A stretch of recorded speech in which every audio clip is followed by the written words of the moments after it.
Ayan, hello po mga kabuntis! Yaman lang din naman na natatanong po ninyo, yung inunan or yung inyo pong placenta, isi-share ko po ito.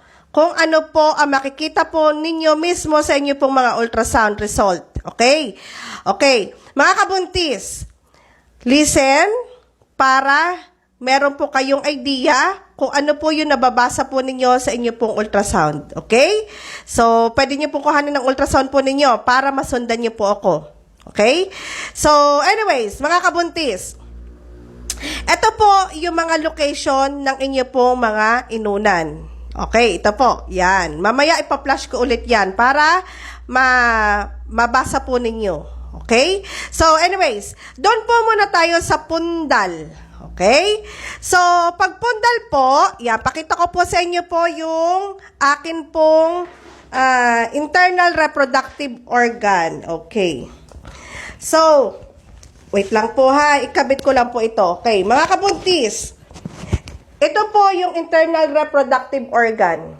So, kapag po pundal po, ibig sabihin, ito pong inunan po ninyo ay nag-grow doon po sa may taas po nito. Ito po yung pundal. Okay? Yan. Okay? Kapag naman po, kayo ay nagkaroon ng result na posterior, no? Ito naman po ay nag-grow doon sa back ng inyo pong mattress or uterus.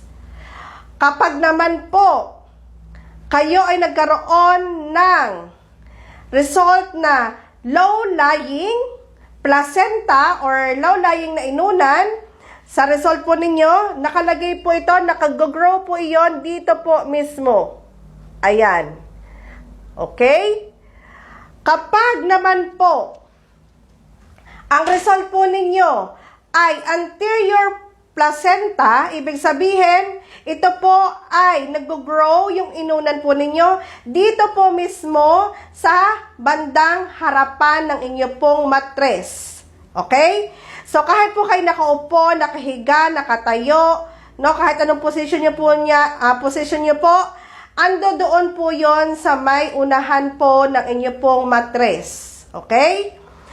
Kapag naman po ay lateral placenta, maalin po? Pwede po left or right.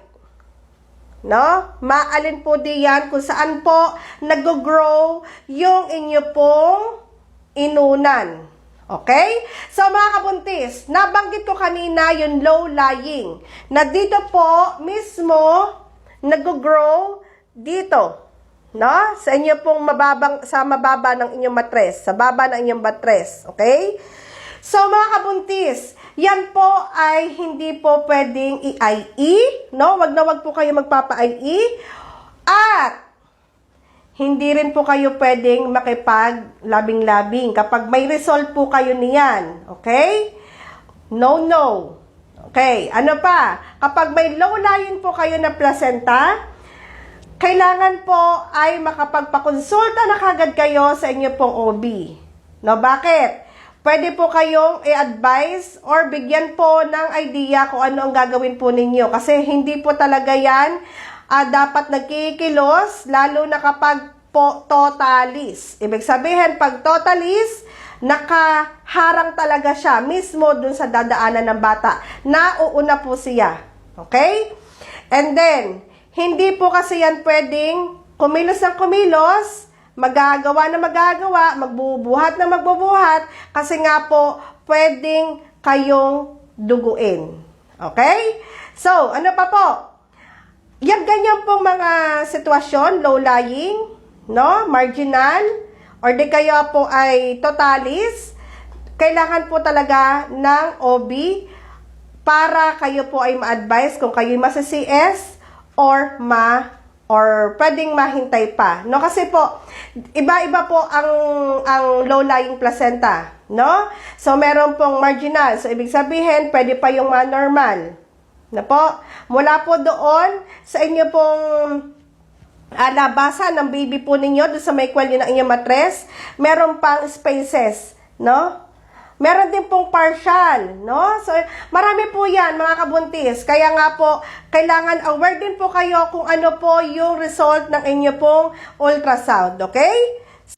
So, yan. So, I hope na alam nyo na po ang bagay po na ito kung saan na po nakalocate ang inyo pong inunan. So, ikaw mga kabuntis, saan nakalocate ang iyong inunan? Okay? So, yun lang po. So, I hope you like it and pa-share naman po para po marami po ang makakaalam. So, dyan po muna kayo. Bye-bye. Thank you so much.